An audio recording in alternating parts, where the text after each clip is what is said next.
기도만으로 문제를 풀어본 적이 있는가라는 제목으로 하나님 말씀 증거하도록 하겠습니다. 사도행전 13장과 14장은 보통 사도 바울의 1차 전도 여행 이렇게 얘기를 합니다. 처음 시작이 바나바 고향이었던 구브로 섬으로 갔습니다. 거기서는 뭐 별 문제 없었죠. 그냥 방해만 있었습니다. 마술사 엘루마라는 사람이 방해하고 서교 바울이 믿고 뭐 그 정도입니다. 이제 대륙으로 들어와가지고 고원지대라 그랬죠. 굉장히 1200m 정도 높은 비시디아 안디옥이라는 곳에 갔습니다. 거기서는 좀 핍박 당했습니다. 쫓겨났습니다. 좀 어려움도 있었고 그랬습니다. 그리고 이제 세 번째로 온 데가 이고니온인데 여기서는 뭐 쫓아남 정도가 아니라 돌로 쳐서 죽이려고 했습니다. 그러니까 생명의 위기 가운데 놓이게 되었다라는 것입니다. 5절을 한번 읽겠습니다. 시작. 이방인과 유대인과 그 관리들이 두 사도를 모욕하고 돌로 치려고 달려드니 이때부터 죽음의 위협에 처하게 되었다라는 것입니다. 그럼에도 불구하고 사도 바울의 사역은 지속됐고 더 강력해졌습니다. 저는 관심이 여기에 있다고 생각을 합니다. 그의 멈추지 않는 사역의 비밀이 어디에 있는가? 이렇게 핍박도 있고 어려움도 있는데 중단되지 않았고 주저하지도 않았고 또 주눅들지도 않았습니다. 도대체 이 힘이 어디서 나오나? 우리 많은 신앙인들이 이렇게 눌릴 때가 많이 있지 않습니까? 근데 왜 바울은 눌리지 않나? 그 핵심이 뭔지를 한번 살펴봤으면 좋겠습니다. 첫 번째는 세 가지를 살피겠는데 상처에 묶이지 않는 삶을 살았다라는 것입니다. 우리 많은 순간에 우리는 과거의 상처에 눌려 있을 때가 많이 있지 않습니까? 그런 상처에 묶여 있지도 않았고 부정적인 것에 매여 있지도 않았다라는 것입니다. 이거 그 이전에 비시디아 안디옥에서 쫓겨날 때의 모습을 보여주고 있죠. 그때 뭐라고 얘기합니까? 발의 티끌을 떨어버리고 13장 51절 다 같이 읽겠습니다. 시작. 두 사람이 그들을 향하여 발의 티끌을 떨어버리고 이고니온으로 가거늘. 지난주에 살폈지만 발의 티끌을 떨어버리라. 이거 마태복음 10장에 나오는 예수님의 말씀을 그대로 순종한 것입니다. 이 발의 티끌을 떨어버린다는 게 무슨 뜻이겠습니까? 상처의 음성에 귀 기울이지 말라는 거예요. 떠나갈 때 상처 다 털어버리고 다 잊어버리고 과거에 묶이지 말고 새로운 곳을 향해서 나아가라. 그게 주님의 뜻이었다라는 것입니다. 우리 인생 살다 보면 이렇게 분명 기회도 있고 능력도 있음에도 불구하고 자꾸 이렇게 주저주저하는 성도들이 있습니다. 이유가 뭐냐? 상처에도 음성이 있거든요. 상처의 음성은 100% 마귀가 주는 음성인데 잠깐만 상처가 주는 음성에 귀를 기울이는 것입니다. 뭘 좀 하려고 그러면 상처 얘기하고 상처가 생각을 사로잡고 또 대화 나눌 때도 보면 얼마나 그 상처 그 나쁜 건데 그거 제가 똑같은 상처 얘기를 한 서너 번 들을 때도 있어요. 그거 제정신도 아니죠. 아니 주의 음성을 듣고 주의 음성을 전해야지 왜 제가 상처의 음성을 듣고 상처를 전하겠습니까? 그게 바로 뭐예요? 발에 티끌을 떨어버리라 그런 뜻이라는 것입니다. 상처의 음성 이제 끊어버리고 주님의 음성 듣고 새 출발하라 그런 뜻이라는 거예요. 절대로 과거에 묶이지 말고 먼지 떨어버리라 그게 중요하다는 것입니다. 제가 어저께 좀 기억이 났는데 그 7월 30일 아니었습니까? 7월 30일 그러면 저는 항상 생각이 납니다. 2000년 7월 30일 어떤 날이냐면은 그 22년 전이죠. 이지선 자매라고 아시죠? 예, 그때 사고 당해서 화상 입었던 그런 일입니다. 그 자매 어려움 당했을 때 초창기 때 좀 교제를 나눴었는데 그래서 제가 기억이 납니다. 78년생이에요. 그러니까 우리 교회라면 19기 나이입니다. 제가 24살 때 그때 만났었는데 지금은 이제 자매라고 말하기 좀 민망하네. 예, 45세. 한동대 교수로 계십니다. 훌륭한 분이 되셨죠. 근데 2000년이에요. 지금부터 22년 전 7월 30일. 그러니까 어제죠. 어제. 7월 30일. 저는 항상 그 기억이 나요. 하굣길에 교통사고 나겠습니다. 그래서 55도 화상, 55%. 몸에 뭐 55%반 이상 화상당하고 3도 화상이었습니다. 제 기억에 40번 피부 이식 수술을 했어요. 잠깐만 이식하면 또 찢겨지고 이 화상 입으면 이렇게 좀 번들번들하고 뭐라 하죠? 숨을 못 쉬는 피부 뭐 그런다 그러지 않습니까? 그런 피부였어요. 그러니까 여러 가지로 불가능한 상황이었죠. 40번 피부 이식 수술했다. 이게 만만한 게 아니잖아요. 근데 거기서 일어섰습니다. 제가 얼마 전에 들어보니까 어떤 재단 모금 활동을 하는데 또 이런 분이 나가면 또 모금도 잘 되고 그러잖아요. 많은 일들을 하는데 마라톤을 2번 뛰었어요. 전 대학 다닐 때 10km 마라톤 뛰다가 죽을 뻔했는데 글쎄 이지선 이 교수는 마라톤을 풀 코스로 42.19km를 2번 뛰었어요. 뉴욕에서 1번 뛰고 서울에서 1번 뛰고 그 뉴욕에서 뛰었을 때 기록이 7시간 22분 서울에서 뛸 때가 6시간 45분 저는 해본 적이 없으니까 잘 모르겠습니다. 저는 2박 3일 뭐 이러겠죠. 그분이 그런 얘기를 해요. 이제 나는 그날 이후의 시간을 살았다. 새로 나온 책이 있거든요. 금년도 4월 달에 나왔는데 꽤 괜찮은 해피엔딩 그런 책이 있는데 그 내용 보니까 그런 게 있더라고요. 나는 그날 이후의 시간을 살았대요. 2000년 7월 30일 이후의 시간. 얼마나 많은 생각이 있었겠습니까? 과거를 생각하고 과거에 몰입하고 그때 그 아저씨만 없었다 그러면, 그 사고 내는 아저씨만 없었다 그러면, 사실 이지선 자매 때문에 그 이후에 티코가 안 팔렸어요. 그 티코 타고 가다가 그렇게 됐거든. 그래서 한동안, 지금 이제 없어졌으니까 얘기지만 티코 얘기하면 안 돼. 이 티코라는 차 타면은 뭐 이렇게 된다 그래서 막 거부하고, 제가 아는 사람도 그 타다가 팔고 막 그랬던 경험이 있어요. 그러니까 그 상처에 묶여 있었다 그러면 무슨 일을 하겠어요? 아무 일도 못 하는 거죠. 나는 그날 이후의 시간을 살았다. 더 이상 과거에 묶이지 않았다, 그런 뜻 아니에요? 부연설문이 이렇게 얘기합니다. 어제를 돌아보며 슬퍼하기보다는 나에게 주어진 오늘을 살기로 다짐했다고. 그러니까 주의 음성을 듣는 거죠. 그러니까 인생이 바뀐 거죠. 보스턴에서 또 LA에서 뭐 유학해가지고 학위, PhD 받고 지금 한 교수로 계십니다. 상처로 묶이지 않고 영광스러운 인생 사는 모습이죠. 제가 볼 때 뭐 독자 한 40만, 뭐 전도도 40만 명, 50만 명이 전도했대요. 사실은 뭐 웬만한 사람보다 몇십 배, 몇백 배의 영향력을 끼치는 인생 살지 않습니까? 이유가 뭐예요? 딱 하나예요. 상처에 묶이지 않았어요. 과거에 묶이지 않았다고. 우리 보통 뭐 이거보다 100분의 1 정도 상처만 입어도 집 밖에도 안 나가는 사람들 얼마나 많이 있습니까? 사람 안 쳐다보려고 그러고, 부끄럽다 그러고, 수치스럽다 그러고. 묶이지 않잖아요. 그러니까 주저하지 않고 중단되지 않고 멈추지 않는 사역이 가능해지더라는 것입니다. 지금 사도 바울도 처음부터 쓰임 받으려고 그럴 때 이 대륙에서의 첫 번째 사역 아니에요. 비시디 안디옥. 여기서 상처 때문에 괴로워하고 두려워하고 이랬다 그러면 그 위에 무슨 사역을 했겠어요? 다 막혀가지 못하겠지. 근데 상처에 묶이지 말고 주님의 음성이 뭐예요? 발에 티끌 떨어버리고 새 출발해라. 그 말씀에 순종했다라는 것입니다. 그랬더니 승리하잖아요. 지금도 어떤 사람 그래요. 되게 겁에 두려워 떨어요. 그걸 갖다가 자기는 뭐 질병이라고 생각하고 어떤 성격이라고 생각하는 사람도 있어요. 그래서 그런 얘기만 해도 뭐 심장이 뛴다느니 뭐 다시는 뭐 겪고 싶지 않다느니. 여러분 잠깐 그런 소리 하면요. 마귀가 지금 시퍼렇게 살아있거든요. 또 건드려요 그거. 그래서 상처는 털어버리고 그냥 나가는 거예요. 주님의 음성 듣고 주와 함께 하시면 누가 우리를 대적하냐. 피하려고 하고 도망가려고 하는 게 아니라 그냥 떨쳐버리고 돌진해 가면 승리하게 된다는 것입니다. 히브리서 11장에 보면 고난당한 사람들 상처 입었다고 누가 그래요? 믿음을 이겼다 그러지. 거기서 뭐라고 그럽니까? 이런 사람은 세상이 감당하지 못한다고. 상처를 털어버리고 새로운 도전을 향해서 나아갈 때 그때 묶이지 않는 인생이 될 수 있다라는 것입니다. 여러분 조건에 너무 연연해하지 마십시오. 뭐 건강하다고 쓰임 받는 것도 아니고 병들었다고 쓰임 받지 못하는 것도 아니고 어차피라는 말을 많이 쓰는데 어차피가 한글이에요, 한자예요. 한글이면 묶였어요. 한자겠지. 어차피 어조사 어자에 2차 저차례 2차 저피. 그러니까 이쪽이든 저쪽이든 간에 뭐 그런 뜻이에요. 어차피. 그게 무슨 뜻입니까? 이렇게 되든 저렇게 되든 그게 어차피예요. 인생이 뭐 내가 방향 결정할 수 있나요? 어차피 하나님이 인도하시는 게 내 인생이에요. 어차피 하나님이 동행하시면 다 이길 수 있는 게 인생이라고. 너무 조건에 연연하지 말고 내가 부자니 가난하니 건강하니 건강하지 않으니 뭐 젊었니 늙었니 그거 따지지 말고 어차피예요. 어떤 길이 되든 간에 하나님께서 함께 하시고 주의 음성 들으면 승리할 것을 믿습니까? 우리 어차피 승리해요. 그래서 어차피란 말 좀 많이 썼으면 좋겠어요. 어차피 이 일이 됐든 저 길이 됐든 하나님이 함께하면 승리한다고. 그게 멈추지 않는 사역의 비밀이었다는 것입니다.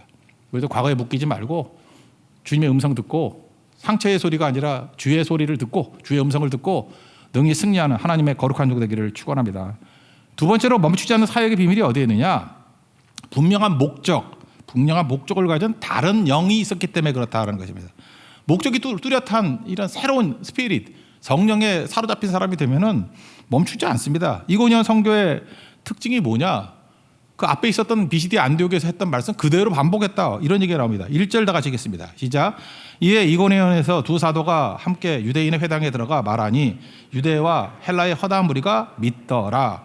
여기 들어가 말하니라고 우리 한글 성경에는 단순하게 나왔는데 들어가 그렇게 말하니라고 하는 쏘가 들어가 있어요. 쏘. 그렇게 말하니. 이게 무슨 뜻이에요? 그러니까 비시디 안디옥에서 했던 말씀과 동일하게 말하니 이런 뜻이라고요. 그 비시디 안디옥에서 무슨 설교를 했죠? 좀 표준 설교라 그래서 굉장히 길게 설교를 인용했다 그랬죠? 사도 바울의 첫 번째 설교. 그래서 13장에 보면은 17절부터 41절까지 25절. 4단계 기억나십니까? 구약 성경 이야기를 쭉 하면서 구약의 모든 이야기는 메시아를 향한 것이다. 1단계. 2단계 메시아는 예수님이다. 3단계 예수님이 하신 일이 뭐냐? 십자가 지시고 부활하셨다. 4단계. 그게 우리에게 무슨 의미가 있느냐? 죄사함을 주고 의로움을 준다. 이게 틀 아니에요. 이것도 설교했다라는 거예요. 그러니까 내용의 핵심이 무엇입니까? 앞에 도입부 빼놓고는 오직 예수죠, 예수님. 예수님 증거했다는 거예요. 예수님이 뭘 하셨어요? 메시아 되시는데 십자가 지셨고 부활을 주셨다. 그래서 우리에게 죄사함과 의롭다 하시면 천국의 백성 되게 만드셨다. 이게 복음 핵심 아니에요. 이거 증거했다라는 거예요. 어디서도요? 이고니온에서도. 그러니까 내용이 명확했죠. 예수님만을 증거했죠. 우리도 마찬가지입니다. 뭐 어디 가서 딴소리 할 게 뭐가 있어요? 예수님 증거해야지. 고린도전서 2장 2절 보니까 너희 중에서 예수 그리스도와 그의 십자가에 못 박히신 것 외에는 아무것도 알지 아니하기로 작정했다. 결심했다는 거 아니에요. 그죠? 작정했다. 딴소리 안 할 거야. 이게 바울의 결심이었고, 갈라디아 6장 14절 보니까 내게는 우리 주 예수 그리스도 십자가 외에 결코 자랑할 것이 없다. 뭐 딴소리 할 게 없다는 거예요. 예수님 십자가 외에 뭘 자랑할 게 있어. 그러니까 난 예수님만 증거한다 이런 거죠. 크리스찬이라는 게 뭔지 아십니까? 할 말이 많지 않은 사람이에요. 예수님 증거하는 거죠. 저도 목사니까 제가 했던 설교, 옛날 설교 뭐 이렇게 듣고 그러지 않습니까? 이렇게 들어요 좀. 가끔 했던 거 듣고. 설교 다시 들으면서 제일 후회하는 게 뭔지 아십니까? 왜 예수님이 증거하지 않고 시시한 소리 했나? 그게 제일 후회가 돼요. 어떤 때 얼굴이 화끈거리고. 그 중요한 생명의 말씀 빼놓고 왜 시시껄렁한 얘기 왜 했는지, 이런 거 왜 하는 거지? 심지어 제 설교도 그렇고 남의 설교 들을 때도 그래요. 아, 저거 복음을 한 줄알고 왜 저거 시시껄렁한 저런 소리 하지 저거. 그죠? 이게 제일 중요한 거 증거해야 될 거 아니에요. 사도 바울은 십자가 증거했어요. 부활 증거했고 예수님 증거했다고. 딴 거 증거 안 했다고. 뭐 어떤 거 들어보면 철학 얘기하고 사상 이야기하고, 요즘에는 뭐 정치 얘기하는 뭐 그런 것도 많이 있대.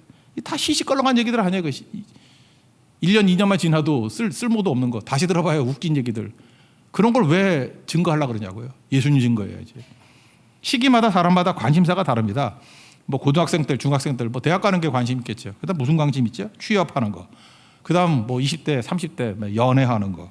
그다음 뭐 승진하는 거. 결혼하면 아기 낳는 거.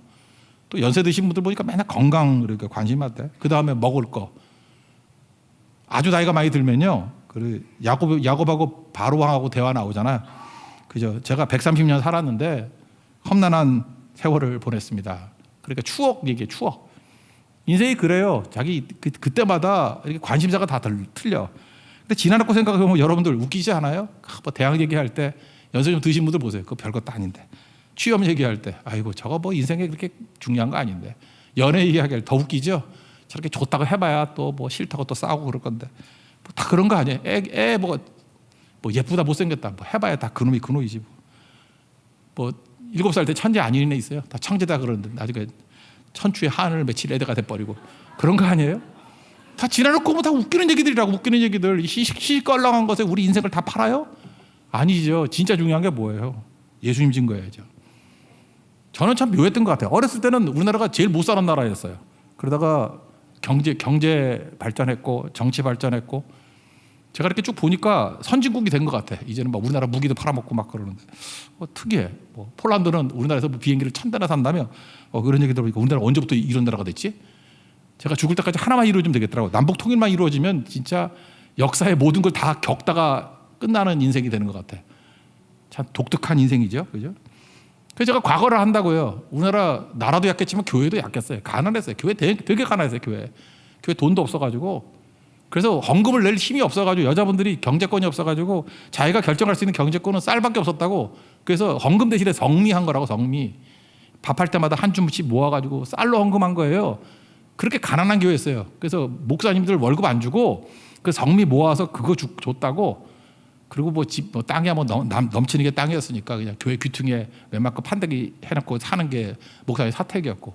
그렇게 가난했어요. 가난했고 약하고. 근데 그때 메시지가 뭔지 알아요? 오직 예수님밖에 없었다고. 예수님. 그냥 올라가면 뭐 예수님밖에 증거한 게 없어요. 뭐 참고 도서가 있나 뭐가 있나, 그냥 오직 예수님 십자가 부활. 그래서 초창기 목사님들 좀 영어 좀 하면요, 그 외국에 있는 영어로 된 책들을 이렇게 베껴가지고 쭉 설교하면 최고의 설교가가 되고 그랬어. 내가 아는 어떤 목사님도 지금 보니까 어떤 설교지 그대로 베낀 거였어. 근데 최고의 설교가라 그래. 그러니까 그 정도로 우리가 무식했다고요. 뭐 책 하나 들어온 게 없어가지고 그냥 책 쭉 읽기만 해도 뭐 엄청난 은혜 받고 그랬던 이제 무지한 민족이었다고. 근데 오직 예수 하나 붙들었잖아요. 근데 그때 부흥이 있었고 교회 생명이 있었다고. 그때 말도 안 되는 소리에서 사도행전 읽고 난 다음에 선교사 보내겠다고 다 웃었다고요. 니네같이 가난한 나라가 무슨 선교를 보내냐고. 뭐 비행기 티켓 값이나 있어 그랬다고요. 그런데 그 기도하고 그렇게 그냥 밥만 먹고 보내는 게 선교였다고요. 교인들이 다 그때 교회마다 모든 성도가 헌금 다 모아가지고 한 사람 보냈다가 비행기 티켓 끌어가지고 죽어라 선교하고.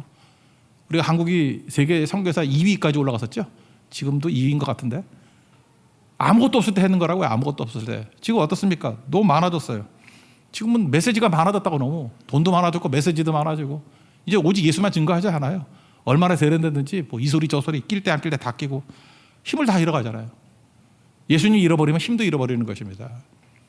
그러니까 잊지 말라고. 이 바울의 강점, 멈추지 않는 사역의 강점이 어디에 있냐면 명확한 목적, 예수를 증거하는 독특한 성령의 특별한 영이 있었다고요. 제가 구약성경 읽다 보니까 그 12정탐꾼 나오는 게 민수기 14장 이야기 아닙니까? 거기 보니까 갈렙이 나오죠. 갈렙에 대해서 이렇게 평가를 하더라고요. 민수기 14장 24절 보니까 내 종 갈렙은, 하나님 평가입니다, 그 마음이 그들과 달라서 나를 온전히 따랐다, 이런 말씀이 나와요.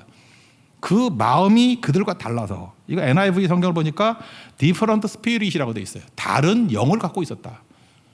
다른 사람들은 껍데기 바라보고 맨날 주눅 들고 그러잖아요. 문제를 바라보고 철옹성 바라보고 그냥 뭐라 그러죠? 그 장대한 거인들 바라보고 주눅 들고 뭐 우리 메뚜기 같다 그러고.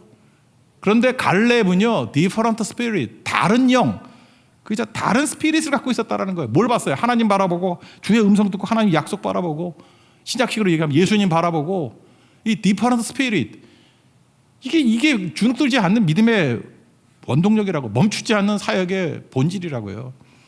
저는 우리 성도들이 이런 다른 영 갖는 하나님의 종 되기를 원합니다. 다른 마음 가져야 돼요. 문제 쳐다보는 게 아니라 해결자 대신 예수님 바라보는 거. 바울이 했던 일이 뭐 딴 겁니까? 그 비시디 안디옥도 그렇고 이고니온도 그렇고, 오직 우리를 구원할 수 있는 유일한 메시아가 예수님밖에 없다. 예수님이 증거하고 십자가 증거하고 부활 증거하니까 죄사함 있고 의로움이 있으니까 구원받는 거죠. 당연한 얘기 아니에요. 지금 그거 증거 안 하니까 죄사함도 없고 의로움도 없으니까 구원 못 받고 빌빌 되는 거 아니에요? 로마서 1장 16절, 로마서 전체 주제라 그러잖아요. 내가 복음을 부끄러워하지 아니하노니 이 복음은 모든 믿는 자에게 구원을 주시는 하나님의 능력이 됨이라. 먼저는 유대인에게요, 그 다음에 헬라인에게라. 전체 다 포함된다, 그 얘기 아니에요? 복음을 부끄러워하지 않는 이유가 무엇입니까? 복음만이 모든 믿는 자에게 구원을 주시는 하나님의 능력이 되기 때문에. 복음만큼 강한 능력이 없어요. 왜 능력을 안 써요? 왜? 딴짓 하니까 약해지는 거지. 구원을 주시는 하나님의 능력 대신 복음 붙든다 그러면 약화될 수가 없고 강한 모습으로 항상 서 있을 수 있다라는 것입니다. 이 멈추지 않는 사역의 핵심, 이런 분명한 목적을 가지고 있는 다른 영을 갖고 있었다라는 거예요. 우리도 그 성령을 의지하는 하나님의 종 되기를 축원합니다. 그다음 세 번째 내용은 뭐냐면 인내죠. 오래 참는 거. 인내해야지 열매가 거두죠. 그 인내심. 그 인내가 믿음 아니에요? 같은 메시지인데 반응은 달랐습니다. 2절 읽겠습니다. 시작. 그러나 순종하지 아니하는 유대인들의 이방인들의 마음을 선동하여 형제들에게 악감을 품게 하거늘. 그러니까 복음이 증거되면요, 다 믿는 거 아닙니다. 이렇게 갈라져요. 지지도 하고 반대도 하고. 예수님 십자가상의 양편 강도도 그랬잖아요. 오른편 강도는 뭐 주님 곁에 있게 해주세요. 그랬더니 오늘 밤 내가 나와 낙원에 있으리라. 한 놈은 뭐라 이를 갈면서 십자가에 달린 주제에 무슨 욕을 해? 별의별 놈 다 있죠. 세상이 그래요. 강도, 지도 십자가에 달려 있으면서 십자가에 달려서도 죽어가면서도 욕을 한다고. 아니 죽어가면 여러분들 마음이 좀 이렇게 착해져가지고 뭐 영접하고 올바른 얘기할 것 같이 보이죠. 욕하면서 죽는 사람 되게 많아요. 그 왼편 강도 같은 사람 되게 많다고. 지옥 가는 주제에 예수 욕하고 죽는다니까. 그거 한번 임종할 때 한번 가보라니까요. 가보면 별의별 사람 다 있어. 야 이게 진짜 맞구나. 반면에 마지막 순간에 예수님 나를 불쌍히 해주고 나를 기억해달라고. 내가 오늘 나와 함께 낙원에 있으리라. 그거죠. 저는 지금도 그래요. 제일 기뻤던 게 뭐냐면 최근 들어서 이렇게 임종하시는 분들 많이 겪게 됐는데 저 딴 거 증거하지 않았어요. 항상 예수님 십자가 증거하고 부활 증거하고 믿음 확인하고 또 확인하고 또 확인하고 100번이고 뭐 1000번이고 전하는 거 아니에요? 그때마다 다 아멘하고 영접하고 기쁨으로 확신 가운데 천국 간 거 그게 제일 보람스러운 거예요. 그죠? 그게 예수님밖에 더 있어요. 뭐 딴소리 할 게 뭐가 있어요? 시시껄렁한 대로 할 얘기가 뭐가 있습니까? 그 자리에 앉아서 뭐 딴소리 하겠어요? 십자가 부활, 예수님 외에 할 말이 없는 거죠. 그때 승리하게 된다는 것입니다. 이렇게 갈라져요. 갈라지는 건 당연한 거라고. 그러므로 메시지 문제가 아니라 사람이 문제죠.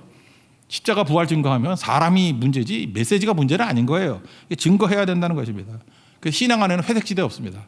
그래서 교회가 진짜 복음이 증거되면 다 변화가 되든지 아니면 이를 갈고 도망치든지 중간지대는 없어요. 그게 복음이라는 것입니다. 반대가 있을 때 포기하지 않죠. 중단하지 않고 딴 곳 가지 않고 오래 머물렀다. 이게 능력이에요. 그러니까 믿음이 있었죠. 바울은. 믿음이 뭐예요? 그게 인내거든. 인내. 오래 견디는 거. 3절 다 같이 읽겠습니다. 시작. 두 사도가 오래 있어 주를 힘입어 담대히 말하니 주께서 그들의 손으로 표적과 기사를 행하게 하여 주사 자기 은혜의 말씀을 증언하시니. 여러분 사랑의 정의가 뭡니까? 사랑이 뭐예요? 고린도전서 13장에 보면 사랑 장이 쭉 나오는데 사랑 쭉 나올 때 4절부터 보면 첫 번째 사랑의 특징이 오래 참음이에요. 사랑은 오래 참고 사랑은 온유하며 시기하지 아니하며. 첫 번째가 뭐예요? 오래 참음이라고. 사랑을 배운다는 건 뭐냐면 인내를 배운다. 오래 참음을 배운다. 사랑을 배운다는 것은 승리를 배운다. 믿음을 배운다. 다 동의어라는 것입니다. 로마서 5장에 보면 거기에 환난 중에도 즐거워한다. 3절부터 환난은 인내를, 인내는 연단을, 연단은 소망을 이루는 줄 알미라. 여기까지는 다 알죠. 그러니까 뭐예요? 환난 중에 하나님께서 우리에게 인내를 가르치는 거예요. 주님이 우리를 가르칠 때 제일 중요한 게 인내라고. 인내, 연단, 이거 외적 내적인 거거든요. 그래서 소망을 이루는 거라고. 그 다음에 5절 가보니까 뭐라고 나오느냐. 소망이 우리를 부끄럽게 하지 아니하면 우리에게 주신 성령으로 말미암아 하나님의 사랑이 우리 마음에 부은 바 됨이니. 이걸 뭉뚱그려가지고 이 마지막 완성이 뭐냐. 사랑이라는 거예요. 사랑. 그러니까 사랑의 내용이 뭐로 시작되는 거예요? 인내의 모습으로 드러나게 된다라는 것입니다. 그러니까 사랑은 곧 인내예요. 그래서 여러분들 뭐 사랑하는 사람한테 끝까지 참잖아. 인내하고. 엄마나 아버지 애들 뭐 망나니라도 참잖아요. 사랑하니까. 그런 거죠. 복음이 그거예요. 복음이 우리가 사랑을 인내하는 거거든요. 그래서 사랑하기 때문에 버틸 수 있는 거예요. 믿음 자체가 버틴다는 뜻이잖아요. 에무나. 우리 복음이요. 인스턴트 복음이 아닙니다. 빈티지 복음이에요. 빈티지가 뭐예요? 낡고 오래된 느낌. 이게 빈티지 해야 돼 사람이. 이게 뭐 인스턴트로 그냥 금방금방 하는 게 아니라 라면 끓여 먹듯이 복음 증거하는 게 아니라고. 이건 생명의 말씀이거든요. 빈티지 복음이에요. 옛날에 이전에 듣던 말씀 또 전하고 또 전하고 또 전하고. 이게 살릴 수 있는 유일한 길이 될 수 있다라는 것입니다. 그러니까 인내죠. 주님께서 우리에게 인내를 가르치기 위해서 많은 훈련을 시키는데 특별히 우리는 모든 게 이렇게 평탄하다고 좋은지 아는데 그렇지 않아요. 광야로 우리를 이끄시는 이유가 뭐냐면 인내를 기르기 위해서. 그게 믿음이거든요. 믿음. 여러분 그런 것 한번 오늘 제목이었는데 기도만으로 문제를 풀어본 경험이 있습니까? 가난할 때 왜 강했나 생각해 보니까 아무것도 없어. 그러니까 먹을 거 달라고도 기도했어. 요즘 그런 거 기도 안 하죠. 먹을 거 달라고 누가 기도해. 그냥 이메일 하나 보내면 뭐 먹을 거 오지. 아닌가? 뭐 구청에 연락 한번 오잖아. 안 오나? 뭐 해보니까 오던데요. 뭐 이렇게 얼마 보내주고 그러던데 쌀도 보내주고. 근데 옛날에 그런 게 없어서 가난해가지고 그래서 먹을 거 갖고 기도했다고요. 근데 먹을 게 생겼어. 기도만으로 먹을 문제를 해결했다고요. 그러니까 뭐 겁날 게 없지. 뭐 일단 먹고 사는 문제가 해결되니까. 등록금도 그랬어요. 저희 집은 아니었지만 제 사촌 누이 지금도 기억나는데 그 가난했어요. 아버지가 도망치고 막 그래가지고 그 엄마 혼자 키우느라고. 그래서 맨날 그 등록금 때문에 뭐 맨날 기도고 매달리고 그런 거예요. 하나님께 기도하고 친척들 돌아다니고 등록금 한번 낸다고. 그러다가 이제 해결이 되는 거예요. 기도만으로 등록금 문제가 해결돼요. 내가 보니까 우리 사촌 가운데 그 자매의 믿음이 제일 좋아. 이거 뭐냐? 기도만으로 등록금 문제 해결했던 사람이거든. 그러니까 보니까 여유 만만이야. 딴 사람들은 아무것도 아닌 문제에 나가 떨어져서 그 비슷한 문제 때문에 죽은 사람도 많아요. 우리 친척 가운데. 근데 그 사촌 누이는 든든해. 왜? 중고등학교 10대 때 기도로 등록금 해결했던 사람이거든요. 그러니까 지금도 겁나는 게 없는 것 같아요. 모든 거 그냥 엎드리고 기도하고. 저 어려움 당할 때도 맨날 이렇게 문자 올 때 보면은 그때 그 가락이 남아 있어요. 그죠? 기도를 안 될 게 뭐가 있냐 그런 뜻이에요. 엄청 부담돼요. 그죠? 막 그런 게 되고. 옛날에는 결혼도 그랬어요. 결혼도 뭐 소개받고 그런 게 어딨어. 그냥 기도로 결혼하고 있지. 여러분 말도 안 되는 것 같죠. 기도한다고 결혼이 돼? 되더라고. 막 기도하니까 되더라고요. 막 기도하니까. 근데 지금도 기억나는데 그 교회마다 좀 이렇게 인기 있고 잘생긴 그 전도사들이 하나씩 있잖아요. 없나? 제가 옛날 교회 때 글이 있었어. 하여튼 간에 능력은 하나도 없는데 하여튼 매력은 있었어. 그랬더니 교회 성가대원 여자들이 뭐 다 좋아가지고 난리치고 뭐 그랬던 거 내가 어렸을 때 보고 기억나고 그래요. 근데 제 선배 누나쯤 되는 분이었는데 생기기도 되게 못생겼어. 근데 맨날 기도만 하는 거야. 기도만. 그래서 교회 전도사 가운데 제일 잘생겼어요. 잘생겼던 사람이에요. 그 장치성을 가진 장전도사라는 사람이었는데 우리 교회에서 제일 못생긴 여자가 결혼했어요. 난 지금도 이해가 안 돼. 이해가. 그죠? 도저히 이해가 안 돼. 저게 저 말이 되나. 잘 살아요. 그리고 오히려 그 사모님 때문에 목사님이 오히려 흔들흔들할 때 세워지게 되는 것도 있고. 그러니까 기도로 다 해결했다고. 기도로. 그러니까 여러분들 지금부터 무슨 훈련을 해야 되냐 하면은 기도만으로 풀어본 경험이 있어야 돼요. 기도만으로. 그래야 승리할 수 있는 거죠. 우리는 지금 되게 병립이에요. 병립. 기도와 방법을 같이 가길 원해. 기도도 하고 방법도 추구하고. 그러니까 뭐 기도가 액세서리지. 진짜는 뭐예요? 방법을 의지하는 거죠. 근데 하나님께서 진짜 우리에게 능력을 주시기 위해서는요. 기도 외에는 의지할 게 하나도 없게 만든다고. 그래서 맨날 산에 가서 소나무 뿌리 뽑겠다고 기도했잖아요. 저도 해봤어요. 그 뭐 3일을 붙잡아도 꼼짝도 안 해. 그렇지만 소나무 뽑을 때까지 기도하겠다는 그 의지를 갖고 내서 소나무는 안 뽑혔지만 기도는 응답이 됐다고. 그게 훈련이죠. 바울이 그랬다고요. 여기 뭐 핍박을 끼고 막 그러잖아요. 그러니까 어떻게 해요? 그럼 될 때까지 있겠어. 그래서 오래 있었다잖아요. 오래 있었다. 인내입니다. 인내. 그랬더니 어떤 일이 벌어져요? 주를 힘입어. 오래 있으니까 주님께서 힘도 주시잖아요. 오래 있을 힘도 주시고 다음 대의 말씀을 증거했더니 여기서 표적과 기사가 막 나타났대요. 핍박이 있는데 핍박도 있지만 표적과 기사도 나타났대요. 그리고 주의 은혜의 말씀을 증언하게 만드셨다. 하나님 막 도와주시잖아요. 여러분 사람의 도움이 필요합니까? 이렇게 기도 외에는 다른 도움이 없는 곳에 처하게 됐을 때 하나님의 도우심으로 승리하게 되는 거죠. 이게 바울의 승리였다는 것입니다. 다시 말해서 최악에서 최선을 끌어내는 은혜와 능력을 체험하게 되었다는 것입니다. 그래서 열매 거두는 사람은 누구냐? 아무나 열매 거두는 게 아니에요. 뭐 시작은 잘하는데 막판에 열매 못 거두는 사람은 인내가 없기 때문에 그래요. 믿음의 인내거든요. 인내. 사랑의 인내. 견디는 힘. 그래서 여러분들 뭐 중간에 뭐 열심히 했습니다. 이게 중요한 게 아니라 열매까지 가는 걸 봐야 돼요. 열매는 누가 맺느냐? 하나님 앞에 기도로만 열매를 거둘 수 있었던 걸 경험했던 사람이 가능한 거예요. 이거는 적어도 한 번 이상은 경험해야 돼요. 나 기도만으로 풀어본 적이 있나? 일단 한 번도 없다 그러면 여러분 시도하셔야 됩니다. 그 여러분 인생에서 재산이에요. 그거 없으면 여러분 쓰임받지 못합니다. 기도만으로 문제를 풀었던 경험이 있는가? 그거예요. 10분의 1 비유에도 나오잖아요. 누가복음 8장 15절. 좋은 땅에 있다는 것은 착하고 좋은 마음으로 말씀을 듣고 지키어 끝에 내용이 너무 중요하죠. 인내로 결실하는 자니라. 결실은 인내로 결실하는 거예요. 인내로. 그래서 바울과 바나바 어려움 당했지만 도전도 있고 뭐 박해도 있고 그렇지만 도망가지 않고 말씀 듣고 했다는 거 오랫동안. 그리고 또 핍박이 심해지니까 또 도망가요. 이유가 뭐죠? 복음 전파가 유익이 된다 그러면 머물러 있는 거고 또 유익이 안 된다 그러면 또 도망가는 거예요. 저는 이게 너무 통쾌하더라고요.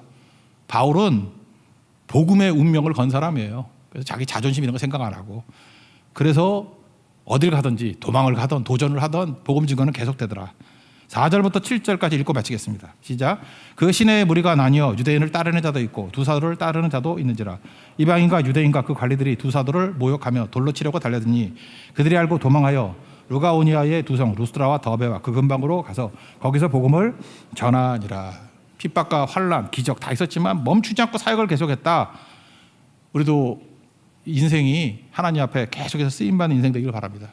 그리고 해서 첫째, 상처에 묶이면 안 됩니다. 상처가 아니라 상처의 소리가 아니라 주님의 음성 듣는 종 되기를 바라고, 두 번째는 분명한 목적, 오직 예수님이죠. 예수님만 증거하는 사람들과 전혀 다른 시각, different spirit, 다른 스피릿을 갖고 살아가는 하나님의 종 되기를 바랍니다. 그리고 인내해요. 인내해야 열매가 얻는다는 것입니다. 저는 이 모든 모습들이 우리의 모습이 되길 원합니다. 그럼 분명히 승리합니다. 열매 거둡니다. 하나님이 영광됩니다. 그런 하나님의 거룩한 종 되기를 축원합니다. 자리에서 일어나겠습니다. 그렇게 살아가리 찬양하겠습니다.